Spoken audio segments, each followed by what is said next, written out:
Chapter 1. The Sweetest Death. You are in 18th century Sweden, the year 1771, walking through the opulent halls of the royal palace in Stockholm, where even the shadows are draped in luxury. The air is heavy with the scent of beeswax candles and the whispers of courtiers.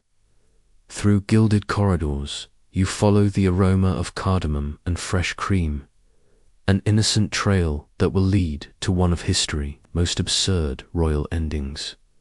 Your Majesty, perhaps that is enough for today.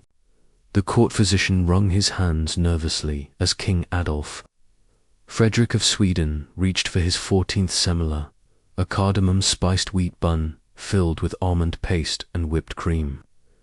The king waved away the concern with powdered sugar-dusted fingers. Nonsense. It is Shrove Tuesday.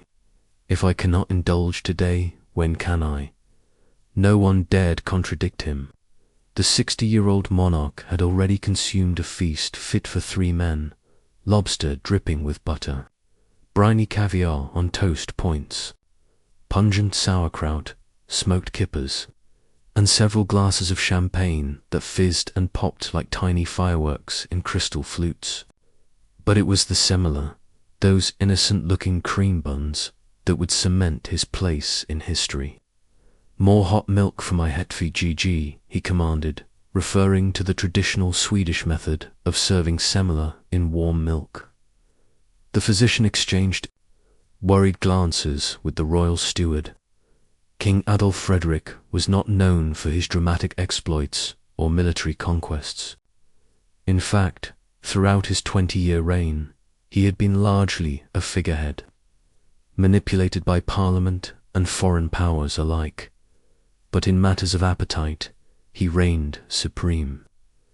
Your Majesty, the physician tried again, might I suggest some digestive tea? I said more milk. The king thundered, his voice echoing against the palace walls. 3 hours later, the bells began to toll across Stockholm.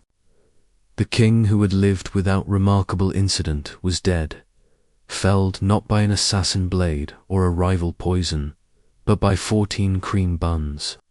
The court chronicler dipped his quill and wrote the most embarrassing epitaph in royal history: the king who ate himself to death. Queen Lovisa Ulrika collapsed in grief upon hearing the news, though courtiers would later whisper that between sobs she had muttered, "Always so stubborn, even with pastries." The death of Adolf Frederick would trigger a power shift that ended Sweden's Age of Liberty, as his son Gustav III seized control in a coup, all because of a sweet tooth that would not be denied. 250 years later, Swedes still consume over 40 million semla annually, with nearly 5 million eaten on Fat Tuesday alone. Each pastry serves as a delicious reminder that even kings are not immune to the perils of overindulgence. And somewhere in the afterlife, Adolf Frederick is presumably still waiting for his 15th semla. Chapter 2.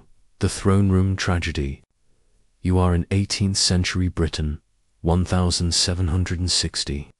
Where the morning fog clings to St. James's Palace like a damp shroud. The royal household staff moves with quiet efficiency, their footsteps muffled against plush carpets, as they prepare for another day of rigid protocol and whispered secrets. But today, an unprecedented crisis is about to unfold in the most private of royal chambers. King George II of Great Britain had developed a routine as predictable as the Greenwich time signal. Each morning after breakfast, the 76-year-old monarch would retreat to his private chambers for what his courtiers delicately called his morning constitutional. This particular autumn morning seemed no different. The king excused himself after his chocolate and toast, walking with measured steps toward his lavish bathroom, a room that, despite its gilded fixtures and imported marble, served the same mundane function as the humblest outhouse in the kingdom. Lady Suffolk, who had known the king for decades, later recalled that he seemed perfectly himself, if perhaps a touch flushed. The royal physician had been monitoring His Majesty's blood pressure, concerned about the effects of age and the stress of ruling an expanding empire. Inside the royal water closet, the king settled himself on his wooden throne, this one lacking a scepter, but featuring a velvet cushion. The room was silent, save for the ticking of a small clock on the wall. Then came the sound that would alter the course of British history, a heavy thud. Outside, the king valet, John Richardson, waited an appropriate time before gently knocking. "Your Majesty, is all well?" Silence. A second knock, more urgent. "Your Majesty." When the door was finally forced open, the scene that greeted the horrified staff was beyond imagination in its mundane tragedy. The mighty George II, ruler of Great Britain and Ireland, defender of the faith and last British monarch born outside England, lay crumpled on the floor beside his toilet. An aneurysm, most certainly, the royal physician later declared. After examining the body, His Majesty suffered a rupture of the right ventricle of the heart. Thus George II earned the dubious distinction of being the only British monarch known to have died while using the toilet. The court chroniclers, desperate to preserve royal dignity, recorded simply that the king retired to his closet before his passing. The Duke of Newcastle, upon hearing the news, supposedly exclaimed, "Good God, another king gone. We seem to wear them out." He then promptly began calculating how this would affect his political position with the new monarch. George III, a footman who helped move the body, later told his drinking companions, "Even kings must answer nature." Call, but His Majesty answered more than he bargained for. For centuries afterward, British royals would be shadowed more closely by their personal attendants, particularly during private moments, a precaution that traded dignity for safety, all because of a throne room of a different sort. Chapter 3. The Severed Problem. You are in 9th century Scandinavia, where the scent of pine smoke and salt air mingles with the metallic temps of blood. Warriors gather around crackling fires, their faces etched with battle scars and their minds filled with dreams of glory and plunder. Among them walks a legend, a man whose hubris will soon lead to one of history's most ironic deaths. Sigurd, the mighty Norse Earl of Orkney, was a man who wore confidence like other men wore armor. Standing on the prow of his longship, Red Beard, whipping in the coastal wind, he gazed across the choppy waters toward the lands of his rival, Mael Brit the Buck-toothed. "Tomorrow," he announced to his warriors, "we end this feud. The Scots will learn what happens when they challenge the might of the North." The men roared in approval, beating their weapons against shields. The feud between Sigurd and Mael Brit had festered for years, a tangle of disputed territories and ancient grudges that could only be resolved with blood. They arranged to meet for battle, each bringing 40 men. But Sigurd, ever the strategist, brought 80 warriors instead, hidden until the last moment. Treachery, Mael Brit shouted when he realized the deception, but by then it was too late. The battle was brief and brutal, ending with Mael Brit forces slaughtered to a man. Standing over his rival corpse, Sigurd made a fateful decision. That would turn his triumph into a cautionary tale. "Cut off his head," he commanded. "I want it mounted on my saddle as a trophy." His men complied, and Sigurd rode home victorious, the grisly trophy secured to his horse. The severed head bounced with each step. Mael Brit, prominent buck teeth, the source of his nickname, glistening with death moisture. As Sigurd galloped across the moors, flush with victory, he spurred his mount to greater speed. The movement caused the head to swing wildly, and in a twist of fate so perfect it seems almost scripted by the gods.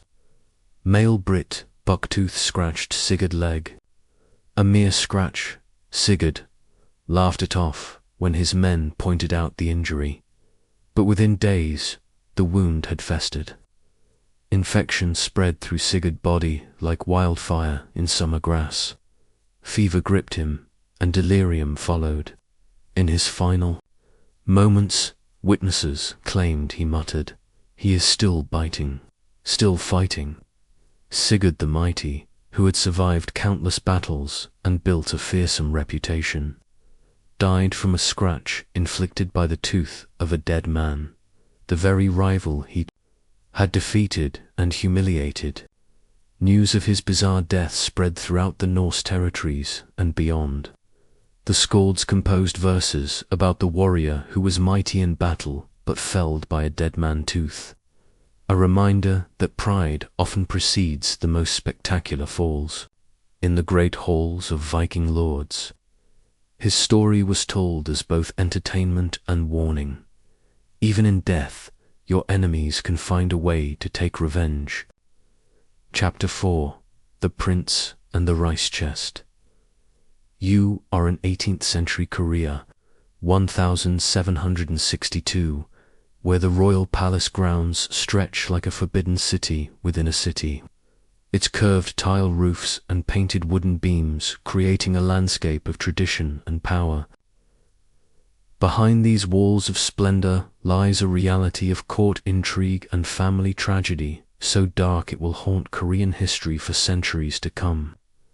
Crown Prince Sido stood before his father, King Yongjo, in the main audience chamber of Changdeok Palace. Outside, cicadas buzzed in the summer heat, but inside, the air was frigid with tension. Court officials lined the walls, faces carefully blank, while palace ladies peered through screened doors, sensing the impending catastrophe. "You have disappointed me for the last time." King Yongjo's voice, though soft, carried the weight of absolute power. At 30, Prince Sado should have been preparing to take the throne. Instead, he trembled before his father like a child. Rumors of his erratic behavior had circulated for years. Violent outbursts, bizarre phobias, and increasingly disturbing episodes that court physicians could not explain and royal shamans could not exorcise. "Your behavior brings shame to the Yi dynasty," the king continued. "The heavens themselves turn away from your actions." What the king could not say in this formal setting was more personal. The reports of servants mysteriously disappearing, the tears of court ladies who fled the prince's chambers, and most damning, the whispers that his own son had developed a taste for cruelty that went beyond the bounds of even royal excess. Lady Haejong, the prince's wife, watched from behind a screen, her heart divided between duty to her husband and fear of what he had become. Years later, she would record this moment in her memoirs, providing historians with a first-hand account of one of history's most tragic royal downfalls. "Father, I can change," Prince Sido pleaded, but the words rang hollow even to his own ears. The king raised his hand for silence. "I cannot execute the crown prince without undermining the foundations of our kingdom, nor can I allow you to continue as you are." With terrible finality, he issued his command, "Bring the rice chest." Servants appeared with a large wooden chest, the type used to store rice for the palace kitchens. 6 feet long and 4 feet high, it was large enough to hold a man, precisely its purpose today. "Enter," the king commanded his son. Understanding dawned on Prince Sido's face. "Father, enter the chest, or I shall order the execution of your wife and child as well." With no choice but to comply, The prince climbed into the wooden box as the heavy lid closed over him, sealing him in darkness. He heard his father's final judgment. Let no one provide him with food or water. Let nature take its course. For 8 days, the rice chest sat in the palace courtyard under the scorching summer sun. Inside, the crown prince of Korea slowly succumbed to starvation, dehydration, and heat. Guards stood watch, instructed to ignore the increasingly feeble cries and scratching from within. On the 8th day, the sounds stopped. When they finally opened the chest, the prince's body was contorted in his final agony. His fingernails broken from scratching at the wooden prison. Lady Haijong later wrote, "The king had killed his son, yet preserved the royal line by avoiding a formal execution. But I wonder if death by inches was more merciful than a clean blade." The rice chest remained in the palace for years afterward, a grim reminder of royal justice and family tragedy, until a servant, unable to bear its presence, secretly burned it during a winter when firewood ran scarce. Chapter 5. The Lethal Laughter. You are in medieval Aragon, 1410, where the kingdom fate hangs in the balance as its monarch faces an enemy no sword can vanquish. The royal court lavish banquet hall, decked with tapestries depicting glorious victories, becomes the stage for perhaps the most embarrassing defeat in royal history. King Martin of Aragon, known to his subjects as Martin the Humane for his gentle temperament, reclined at the head of the banquet table. At 54, he was neither young nor old for a medieval monarch, but recent illness had left him weaker than he cared to admit. Political troubles weighed heavily on his mind. He had no heir, and the succession crisis loomed like a storm cloud over his kingdom. "Your Majesty seems troubled," observed Per Marginet, the court jester, a slight man with bright eyes that missed nothing. "Shall I endeavor to lighten your spirits?" The king sighed. "If anyone can lift this melancholy, it would be you, my friend." The jester bowed with theatrical flourish, his motley costume jingling with tiny bells. "Then prepare yourself, sire, for I have a tale so amusing it would make a statue laugh." Other courtiers, sensing entertainment, shifted their attention toward the head of the table. Queen Margarita leaned forward, hopeful that her husband's spirits might be raised. The jester began a tale involving a huntsman who had discovered an unusual fox. The story, seemingly innocent at first, took increasingly ridiculous turns. Delivered with perfect timing and accompanied by the jester, masterful physical comedy. A smile cracked the king's solemn expression. Then a chuckle escaped his lips. Encouraged, redoubled his efforts, his descriptions growing more outlandish, his gestures more animated. By the time he reached the punchline, King Martin was laughing uncontrollably, his entire body shaking with mirth. "Enough," the king gasped, between fits of laughter. "I beg you, enough." But the jester, caught up in his success, delivered one final quip that sent the king into paroxysms of hilarity. Tears streamed down Martin's flushed face.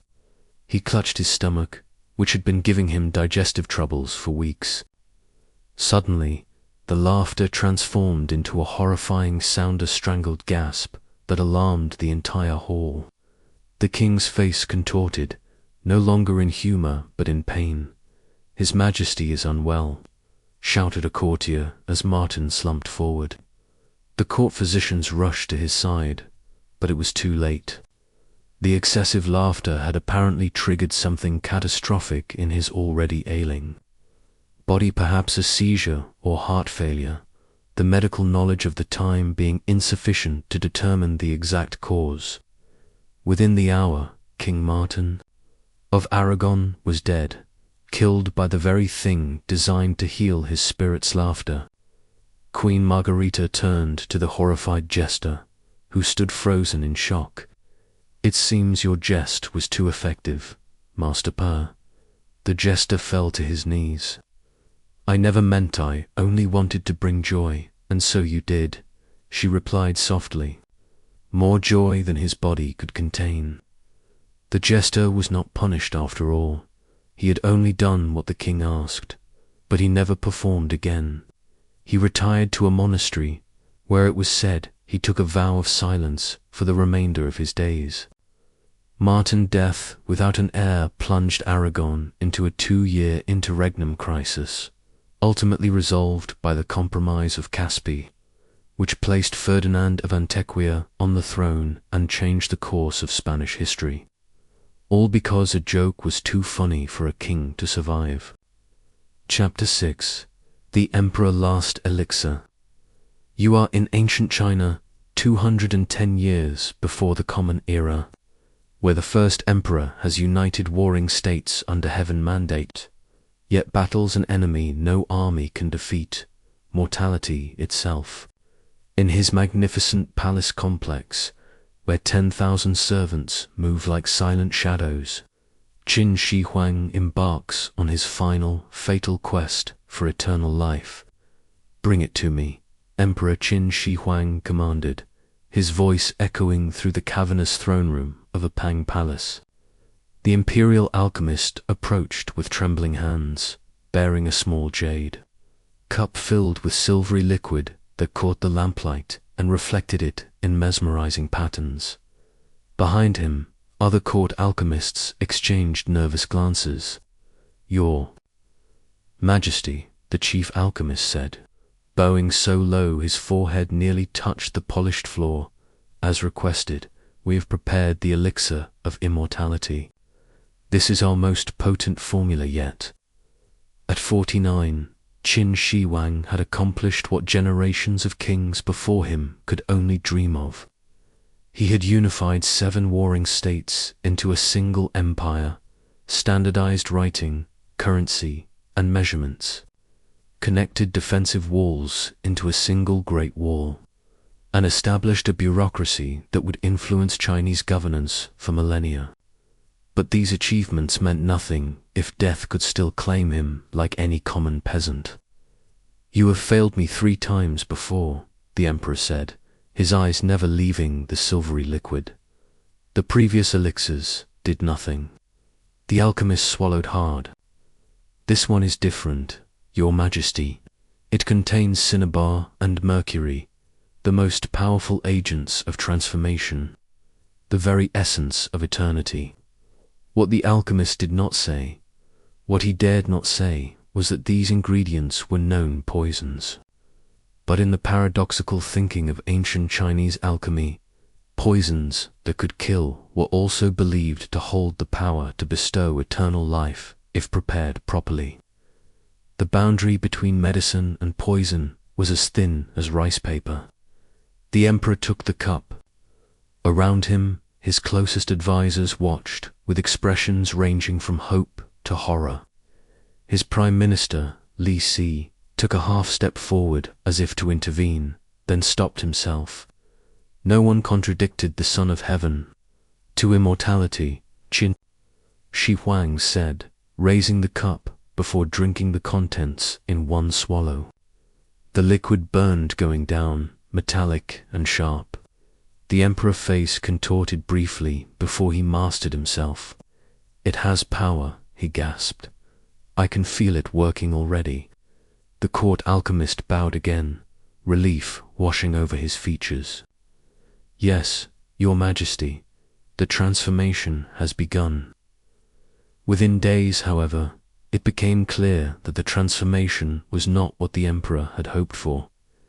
Qin Shi Huang became violently ill. His skin took on a yellowish tinge, and he complained of seeing demons in the corners of his bedchamber. "More elixir," he demanded, believing that only more of the potion could complete the immortality process. The alchemists, trapped by their own deception, provided more mercury preparations, accelerating the emperor's decline. As his condition worsened, The emperor insisted on continuing his planned inspection tour of the empire, believing movement would help the elixir circulate through his body. But on the journey, his symptoms became unbearable. In his final moments, lucidity returned. "I have united all under heaven," he whispered to Lisi, only to be defeated by heaven itself. The emperor who had conquered death in battle was conquered by his own quest for eternal life, poisoned by mercury that even now preserved his body in his massive underground tomb, surrounded by an army of terracotta warriors still standing guard over his toxic remains.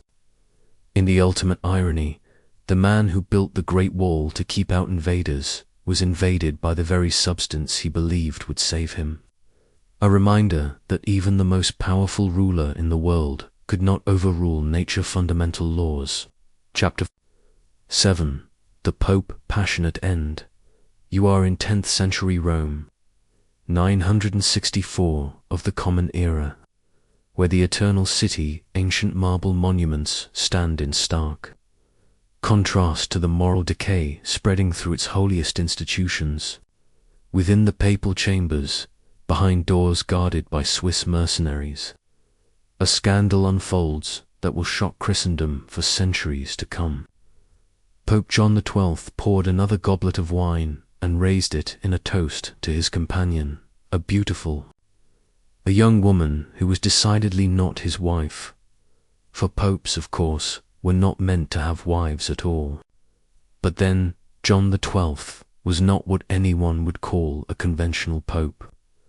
"To Rome, most beautiful flower," he slurred, spilling drops of red wine onto the silk bedsheets. The woman who history records was the wife of one of Rome noble.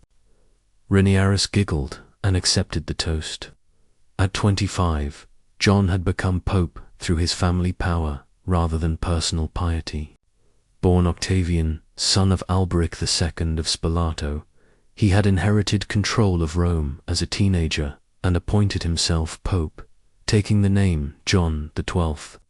His papacy had quickly become notorious for turning the Vatican into something closer to a brothel than a holy see. "They call me the devil on the throne of St. Peter," John mused, tracing his finger along his companion's bare shoulder. But even the devil appreciates beauty. The papal chambers, which should have been a place of prayer and contemplation, now regularly hosted drinking parties, gambling sessions, and romantic trysts. John had been accused of ordaining a 10-year-old boy as bishop in a stable, converting the Lateran palace into a brothel, and invoking pagan gods during dice games. His political maneuverings were equally disastrous. He had crowned Otto I as Holy Roman Emperor, hoping for protection against his enemies, only to betray Otto almost immediately, allying instead with Otto rivals. This led Otto to return to Rome and convene a synod that found John guilty of sacrilege, perjury, murder, and incest. None of this troubled John as he reclined in his lover's arms that fateful night. Deposed by Otto's synod, he had returned to power after Otto left Rome, and promptly took bloody revenge on his enemies. He had his former cardinal right hand cut off and forced another opponent to lose his nose, tongue, and 2 fingers. "More wine?" he asked, but his paramour had a different suggestion. "Come here, Holy Father," she whispered, using his sacred title with deliberate irreverence. What happened next remains cloaked in historical euphemism, but the outcome is clear. In the midst of passionate exertions, Pope John XII suffered a catastrophic stroke. Some accounts claim he died instantly. Others suggest he lingered for several days before succumbing to his injuries. When servants finally entered the chamber, they found the Pope dead and his lover in hysterics. The official Vatican Chronicle recorded only that John XII died while enjoying an adulterous relationship. The news spread through Rome like wildfire, with each retelling growing more scandalous than the last. By nightfall, the story had the Pope being murdered by the woman husband, catching them in the act. By the next day, some claimed the devil himself had struck the fatal blow. Liutprand of Cremona, a contemporary chronicler with no love for John, wrote that he died while committing the sin of adultery and suggested the stroke was divine punishment.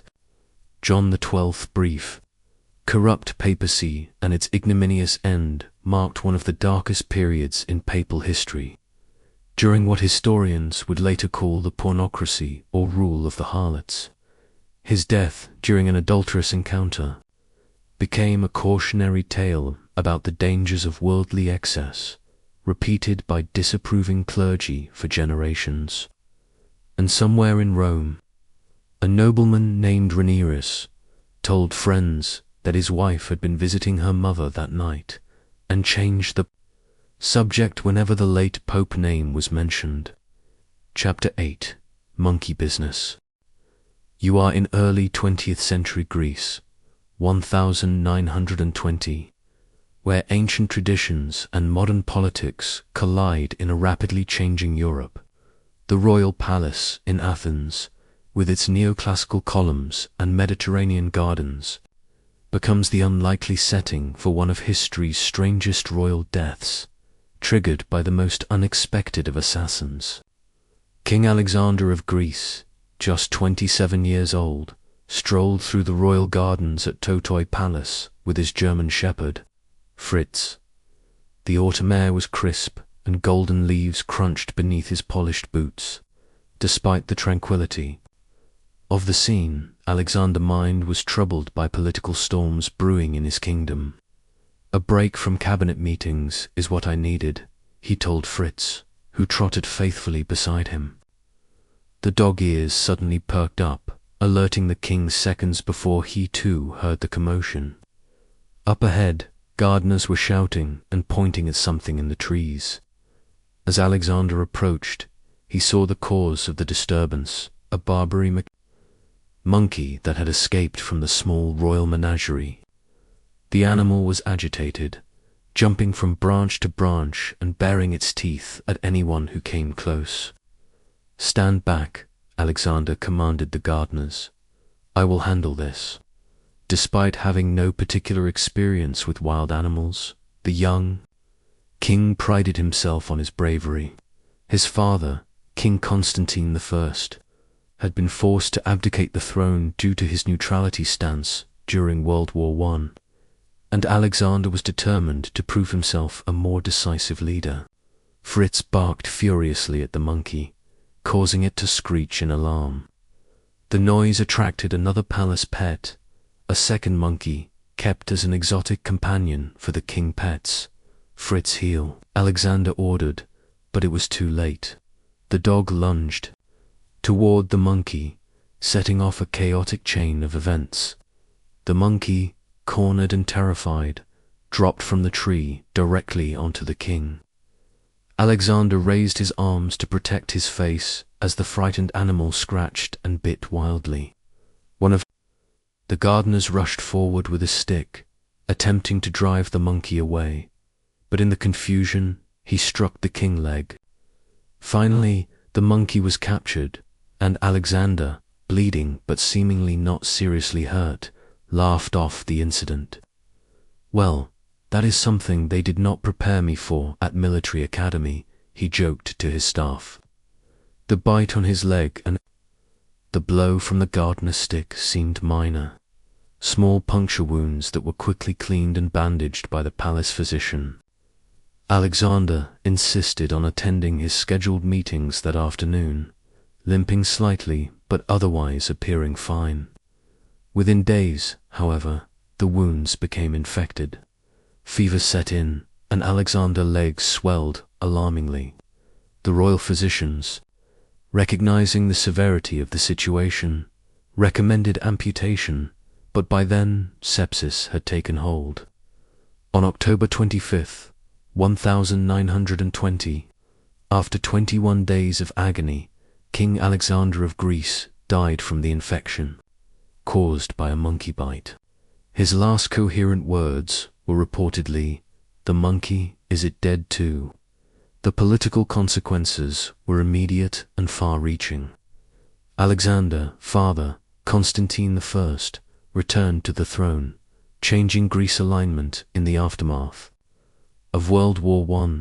The restored monarchy pursued a disastrous war against Turkey, leading to the catastrophic defeat of Greek forces in Asia Minor and a massive refugee crisis.